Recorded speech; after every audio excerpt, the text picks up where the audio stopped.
है कांग्रेस ने, देश की सबसे पुरानी पार्टी, आजादी के आंदोलन से जुड़ी पार्टी, इतनी दुर्दशा। ये औरों की लकीर छोटी करने में अपनी शक्ति खपा रहे हैं ना। अगर वो खुद की लकीर लंबी करते तो उनकी ये दशा नहीं होती।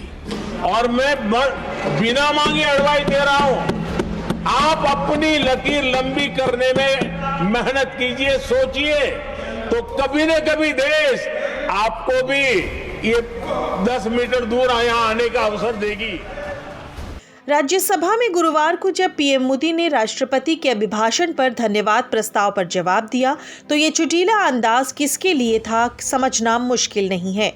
पीएम मोदी का ये इशारा राहुल गांधी के साथ राष्ट्रपति के भाषण की आलोचना करने वाले पूरे विपक्ष पर था। पीएम मोदी के भाषण में सबका साथ सबका विकास पर फोकस रहा और इसके जरिए कांग्रेस पर निशाना साधा। यहाँ पर सबका साथ सबका विकास, इस पर बहुत कुछ कहा गया। मैं समझ नहीं पाता हूं कि इसमें कठिनाई क्या है। सबका साथ सबका विकास, ये तो हम सबका दायित्व है और इसीलिए तो देश ने हम सबको यहां बैठने का अवसर दिया है। लेकिन जहां तक कांग्रेस का सवाल है, उनसे सबका साथ सबका विकास, इसके लिए कोई अपेक्षा करना, मैं समझता हूं कि बहुत बड़ी गलती हो जाएगी।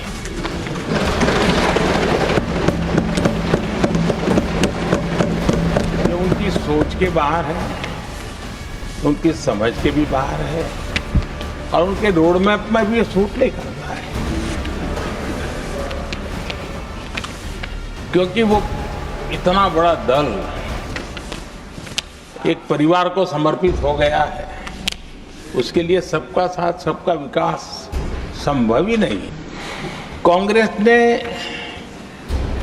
राजनीति का एक ऐसा मॉडल तैयार किया था जिसमें झूठ, फरेब, भ्रष्टाचार, परिवारवाद, तुष्टीकरण, सबका गालमेल था।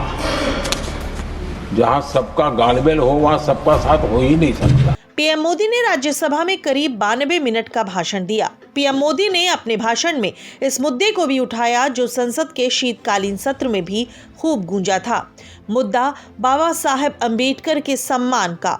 पीएम मोदी ने इस पर भी कांग्रेस की क्लास लगाई। किसी भी हालत में बाबा साहब की हर बात के प्रति कांग्रेस चिढ़ जाती थी और इसके सारे दस्तावेज मौजूद है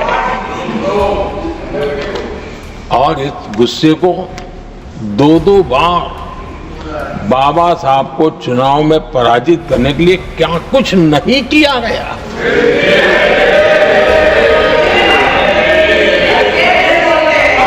कभी भी बाबा साहब को भारत रत्न के योग्य नहीं समझा गया। इस देश के लोगों ने बाबा साहब की भावना का आदर किया, सर्व समाज ने आदर किया और तब आज मजबूरन कांग्रेस को जय भीम बोलना पड़ रहा है, उनका मुंह सूख जाता है। और आदरणीय सभापति जी, ये कांग्रेस भी रंग बदलने में बड़ी माहिर लग रही है। इतनी तेजी से अपना नकाब बदल देते हैं, ये इसमें साफ नजर आ रहा है। पीएम मोदी ने करीब 1.5 घंटे के भाषण में कांग्रेस समेत पूरे विपक्ष की जमकर क्लास लगाई। पीएम ने अपने भाषण में बाबा साहेब अम्बेडकर, आरक्षण, यूसीसी, आदिवासी, दिव्यांग, ट्रांसजेंडर, नारी शक्ति और इमरजेंसी का भी जिक्र किया और विपक्ष को घेरने के लिए बीच बीच में कविताएं भी पढ़ीं।